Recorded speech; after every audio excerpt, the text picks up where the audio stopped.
All right, folks, Stacey Abrams is in a tight race against Georgia Governor Brian Kemp to be the next governor of the state. She lost 4 years ago by 30,000 votes to Brian Kemp. She and I talked earlier about what is going to be needed for her to become victorious in November. Here's our conversation. All right, Stacey Abrams, glad to have you on the show. It's been a while. You've been out and about on the campaign trail. Let's get right into it. When you look at the polling data, I've seen various polls showing you around 85% African Americans. You know, what is it going to take to get that number? You mean you need that number to be at 90, 92, 94% for supporting you to beat Brian Kemp? Well, we believe that the issue is not me or Kemp. It is whether people are going to vote or not vote. And as you know, people are feeling exhausted. They're feeling anxious. And midterms just don't tend to generate the same level of engagement. But we've got to change that. You have on a shirt that says vote as though your life depends on it. But we know in Georgia, it's actually true. We're about to lose another hospital, the sixth one to shut down in Georgia, yet another one shutting down in a Black community. We have a governor who has expanded access to guns and made our laws weaker. And we know that that is turning into more gun violence that is disproportionately affecting Black people in the state of Georgia. Guns are the #1 killer of our kids right now. We know that this is a governor who does not believe in advancing and investing in our communities. We have a black to white gap of, although we're 33% of the population, we're only 2.2% of the business revenue, and it's going to take 100 years to close that gap. Brian Kemp said he needs to study the issue. I already understand the solution. We need to expand access to contracts, and that's something a governor can do without legislation. These are all issues that are affecting the Black community right now. Governor Kemp does not have our best interest at heart, but we need people to believe that not only do we deserve more, we can have more. And when that is the case, when people believe that, we'll see those numbers go up, because it's not about whether it's me or Kemp. It's about understanding that Kemp is dangerous for the Black community and that I am the solution to so many of the challenges we've been seeing for the last 20 years. When we talk about one of the things that, as I look at polling data, also when it comes to Black men, I've been sounding this alarm for 10 years. There's a 9-point gap between Black men and Black women with Obama and Romney in 2012. It was up 13 points. Trump and Hillary Clinton. When you look at the senatorial race in North Carolina between Cunningham and Tillis, the number is around 18%. What is your message to Black men? What are you hearing out there?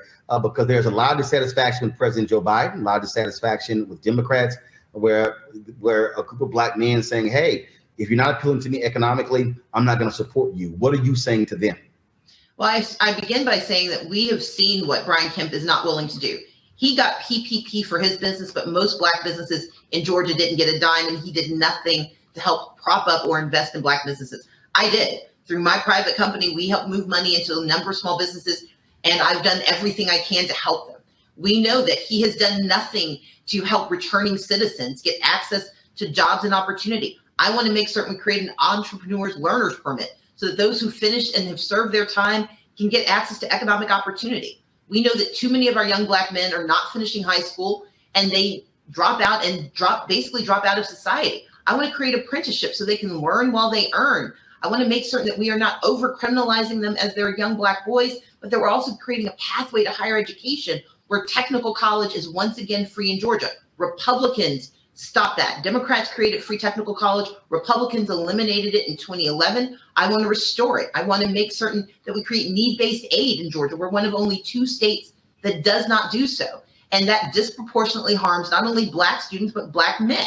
Because in Georgia, you have to rely on the merit-based Hope Scholarship, and it is Black kids are the least likely to get it and the most likely to lose it. If we create need-based aid, more of our Black kids can not only go to college, they can finish college. And I want to create a solution to the fact that we are disproportionately not receiving state contracts.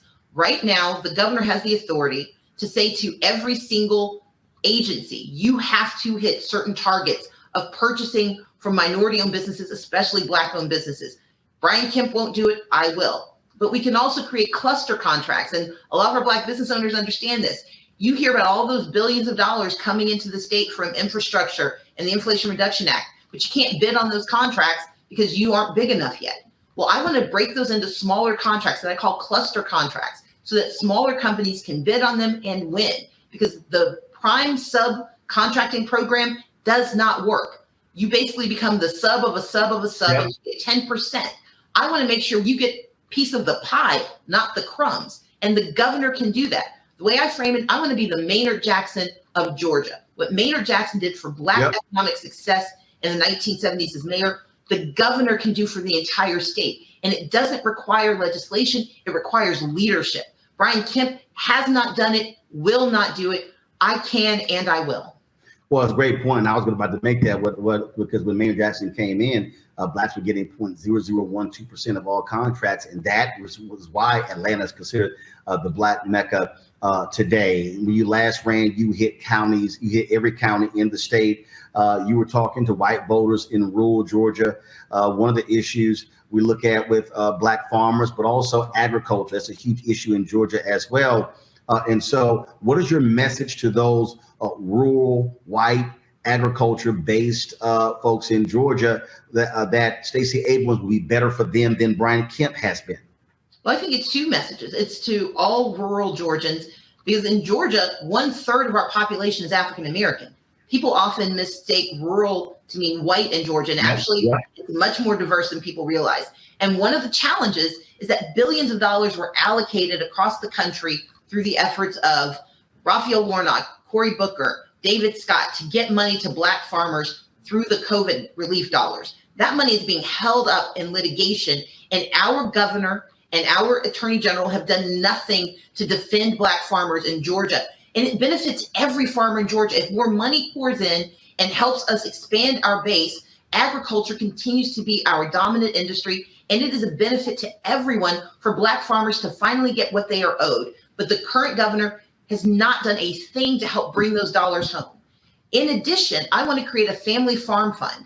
What I want to do is make sure we're not only privileging those mega industrial farms, but that our smaller farmers are getting the money they need. If you've ever tried to navigate a USDA contract, those things take forever. And sometimes all you need is access to a tractor. You don't need to be able to buy an entire factory.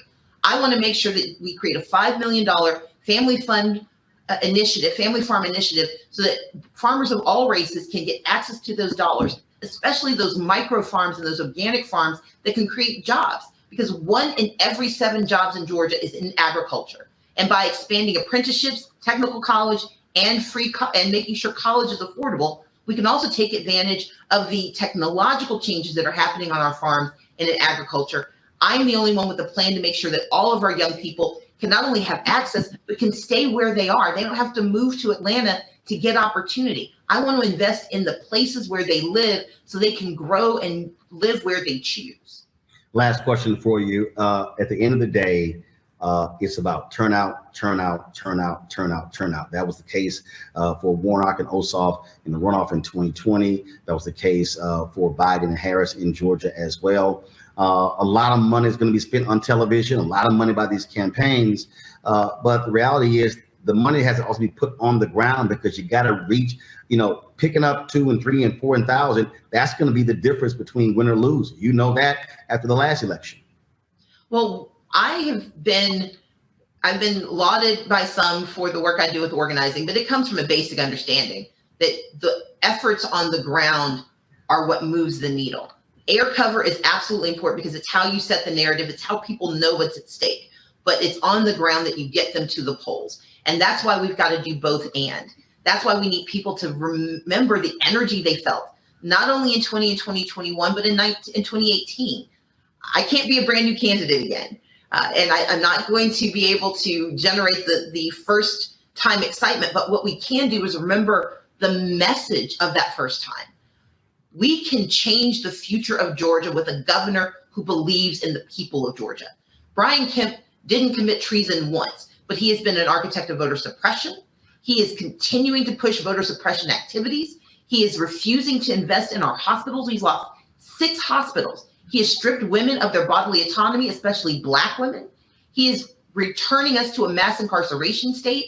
He has weakened gun laws. He is dangerous to the people of Georgia, to Black people in Georgia. But we only change the future if we show up in this election. And so my message is this: I'm going to be doing everything I can to energize and educate but I need everyone to understand that this is our turn.